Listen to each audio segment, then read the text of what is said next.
Praise the lord. దేవుని నామం పేట అందరికీ వందనాలు చెల్లించుకుంటున్నాను. ఈరోజు దేవుని వాగ్దానము లూకా 10వ అధ్యాయము 19వ వచనం. ఇదిగో పాములను, త్రెళ్ళను తొక్కుటకు శత్రు బలం అంతటి మీదను మీకు అధికారము అనుగ్రహించి ఉన్నాను. మరి ఈరోజు ప్రతి చిన్నదాన్ని చూసి నువ్వు భయపడతా ఉన్నావా? నీ జీవితంలో వస్తున్న చిన్న చిన్న కష్టాలని, లేదంటే నువ్వు ఎదుర్కొంటున్న చిన్న చిన్న పరిస్థితులకి నువ్వు చాలా పెద్దదిగా చూస్తూ, లేదంటే అది నా పరిస్థితికి మించినది, నా జీవితానికి మించిన సమస్య, నాకు నాకు చాలా పెద్ద ప్రాబ్లమ్స్ నేను ఫేస్ చేయలేకపోతా ఉన్నాను అని నువ్వు అనుకుంటా ఉన్నావేమో.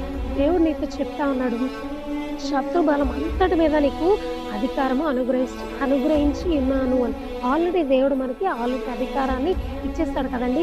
కాబట్టి ఈ పరిస్థితి ఏదైనా నీకు నువ్వు ఎలాంటి పరిస్థితిని ఫేస్ చేస్తున్నప్పటికీ నువ్వు దేవుని వాక్యాన్ని మాట్లాడగలిగితే, దేవుడు నీకు ఇచ్చిన అధికారాన్ని నువ్వు వాడగలిగితే, దేవుడు ప్రతి దాని మీద శత్రు బలం అంతటి మీద నీ అనారోగ్య పరిస్థితి అవ్వచ్చు, అది ఎలాంటి సిచ్యువేషన్ అయినా దాన్ని అధిగమించడానికి, దానిపై జయము పొందడానికి దేవుడు నీకు అధికారాన్ని ఇవ్వడానికి ఇష్టపడతా ఉన్నాడు. మరి మనం చూసినట్లయితే మరి చిన్న చిన్న ఇన్సెక్ట్స్ చూసి కూడా మనం భయపడుతూ ఉంటాం. కానీ దేవుడు చెప్తున్న మాట, పాములను, తేళ్లను తొక్కటానికి నీకు అధికారం ఇస్తున్నాను అని. మరి దేవుడిచ్చిన అధికారాన్ని బట్టి మనము ప్రవర్తించినట్లయితే ప్రతి పరిస్థితిని కూడా మనం జయించగలిగే కృప దేవుడు మనకివ్వడానికి మనకు ఆల్రెడీ ఇచ్చి ఉన్నాడు. కాబట్టి మనం ప్రతి పరిస్థితిని జయించగలిగే వారిగా ఉందాం.